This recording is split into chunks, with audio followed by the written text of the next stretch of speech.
Bryce Dallas Howard, who plays Grace in Pete's Dragon, is here.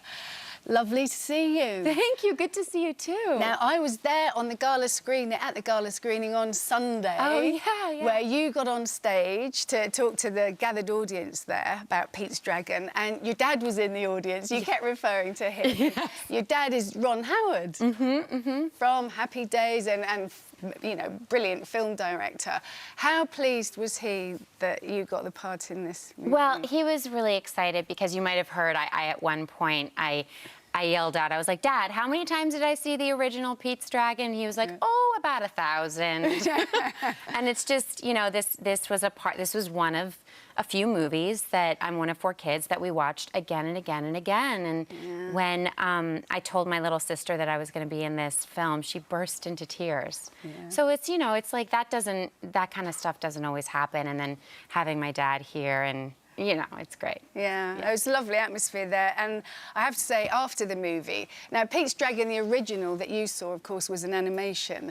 And the brand new one is live action. And it was brilliant. And not often at those sort of gala screenings you get the audience clapping after, and they all just spontaneously did. So it went down really well. Oh, that's so good. And everyone loved that dragon by the end of the movie. We probably need it more than the kids even, you know, to remember that there's magic in the world and that, you know, incredible things can happen. Yeah, tragedy and magic, which all good Disney films do, don't they? Yes, And it often in these movies, it starts with one of the characters losing their parents. Yeah, why does that always happen? Yeah, Harry Potter, I mean, it always, but it just, I guess, as you say, there's tragedy in the world and there's magic, and there definitely is in this movie, which I've seen some of the reviews coming from the States when it was released there, saying it is definitely the movie of the summer. Oh, my goodness. Yeah. Never mind Jason Bourne and the BFG and all those movies. This is the movie of the summer, they're saying. Well, I mean, it's you just, with these kinds of situations,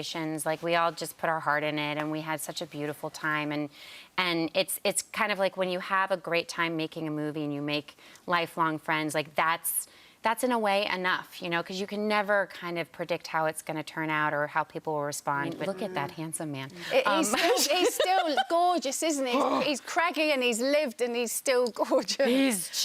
He's unbelievable, and he's obviously, you know, he's like literally a legend. And I heard someone say that to him, you know, you're a legend. And he said, oh, that makes me shy.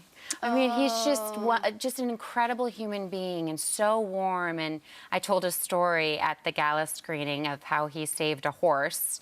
He said, I stole a horse. There was a horse on the side of the road on the way to where we were shooting, and people were noticing that this horse seemed like it was not being taken care of. And on the second day of shooting, he just had enough of it and himself went and tried to investigate, you know, who owned the horse. Nobody fessed up to it, and he took the horse and set it up for life. And so, you know, this is just an example of a man who has so much heart and is so impeccable in every area of his life. And look at the contributions he's been able to make, you know, from saving a horse's life to changing the entertainment industry forever with Sundance. And so it was an honor to work with him.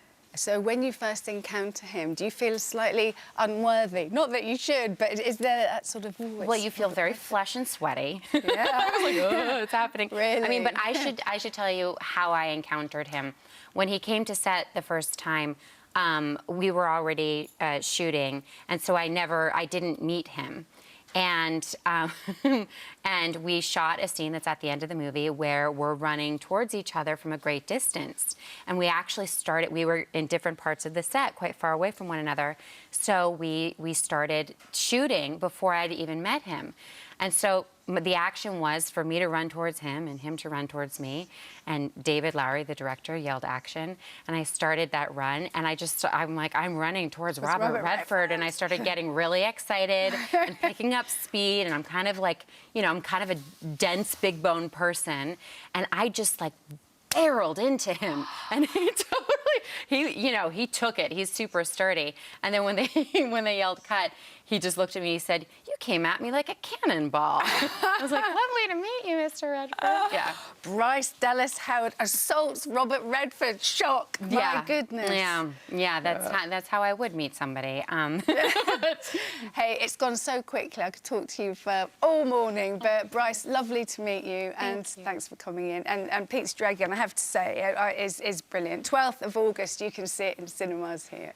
If you'd like to see even more great guests, then click here.